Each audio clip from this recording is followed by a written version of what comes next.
এই আমার তসবি কোরআন চক্ষু দুইটা লাল, মুয়াজ্জিনের আযান শুনে হয় আমার সকাল।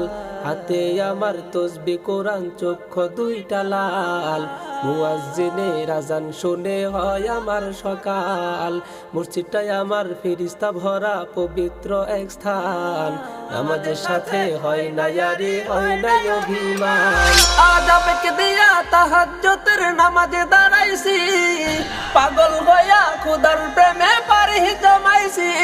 আযাবকে দিয়া তাহাজ্জুদের নামাজে দাঁড়াইছি, পাগল হইয়া খুদার প্রেমে পারি জমাইছি। কুরআন আর নবীর সুন্নাত আমার অন্তরায়, নবীর সুন্নাত এখন আমায় দিনের পথ দেখায়। কুরআন আর নবীর সুন্নাত আমার অন্তরায়, নবীর সুন্নাত এখন আমায় দিনের পথ দেখায়।